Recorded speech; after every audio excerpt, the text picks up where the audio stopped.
This is SARS-CoV-2. It belongs to the family of coronaviruses named for the crown-like spikes on their surfaces.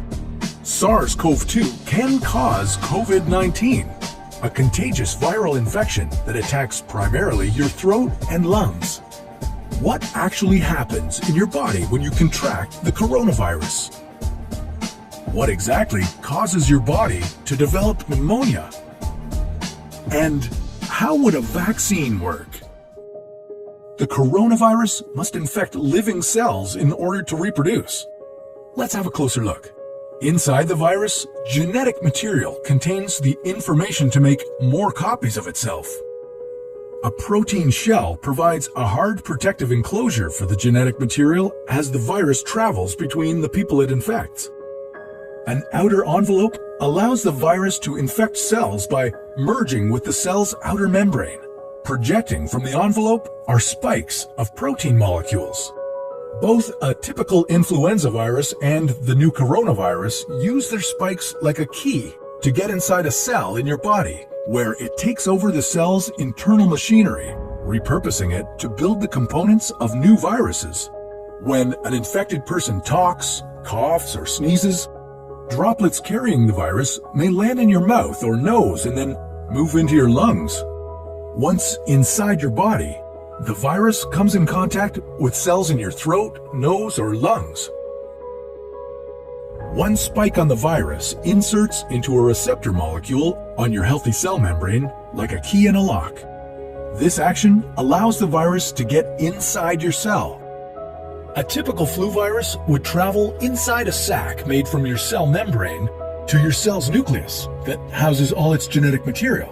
The coronavirus, on the other hand, doesn't need to enter the host cell nucleus. It can directly access parts of the host cell called ribosomes. Ribosomes use genetic information from the virus to make viral proteins, such as the spikes on the virus's surface. A packaging structure in your cell then carries the spikes in vesicles which merge with your cell's outer layer, the cell membrane. All the parts needed to create a new virus gather just beneath your cell's membrane. Then, a new virus begins to bud off from the cell's membrane.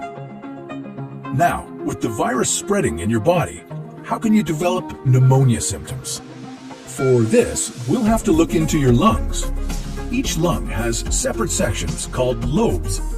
Normally, as you breathe, air moves freely through your trachea or windpipe, then through large tubes called bronchi, through smaller tubes called bronchioles, and finally into tiny sacs called alveoli.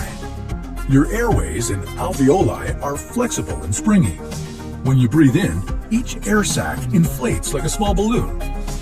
And when you exhale, the sacs deflate. Small blood vessels called capillaries surround your alveoli. Oxygen from the air you breathe passes into your capillaries, and then carbon dioxide from your body passes out of your capillaries into your alveoli so that your lungs can get rid of it when you exhale. Your airways catch most germs in the mucus that lines your trachea, bronchi, and bronchioles.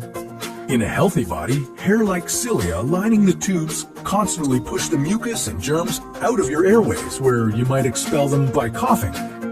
Normally, cells of your immune system attack viruses and germs that make it past your mucus and cilia and enter your alveoli. However, if your immune system is weakened, like in the case of a coronavirus infection, the virus can overwhelm your immune cells, and your bronchioles and alveoli become inflamed as your immune system attacks the multiplying viruses. The inflammation can cause your alveoli to fill with fluid, making it difficult for your body to get the oxygen it needs. You could develop lobar pneumonia, where one lobe of your lungs is affected, or you could have bronchopneumonia that affects many areas of both lungs. Pneumonia may cause difficulty breathing, chest pain, coughing, fever and chills, confusion, headache, muscle pain, and fatigue. It can also lead to more serious complications. Respiratory failure occurs when your breathing becomes so difficult that you need a machine called a ventilator to help you breathe. These are the machines that save lives and that medical device companies currently ramp up production for. Whether you would develop these symptoms depends on a lot of factors, such as your age and whether you already have an existing condition. While this all sounds scary, the push to develop a coronavirus vaccine is moving at high speed. Studies of other coronaviruses led most researchers to assume that people who have recovered from a SARS-CoV-2 infection could be protected from reinfection for a period of time. But that assumption needs to be backed by empirical evidence, and some studies suggest otherwise. There are several different approaches for a potential vaccine against the coronavirus. The basic idea is that you would get a shot that contains faint versions of the virus.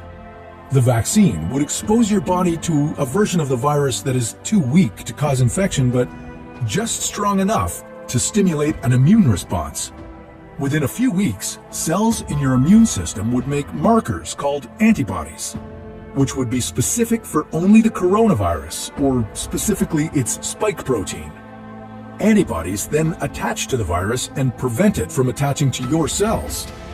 Your immune system then responds to signals from the antibodies by consuming and destroying the clumps of viruses. If you then catch the real virus at a later stage, your body would recognize it and destroy it. In other words, your immune system is now primed. Collecting evidence on whether this will be possible, safe, and effective is part of what's taking researchers so long to develop a vaccine. It's a race against time to develop a vaccine amid a pandemic. Each step in vaccine development usually takes months, if not years. An Ebola vaccine broke records by being ready in 5 years. The hope here is to develop one for the new coronavirus in a record-breaking 12 to 18 months. While all of this will take time, stay home if you can, to protect the most vulnerable. And don't forget to wash your hands for at least 20 seconds and as often as possible.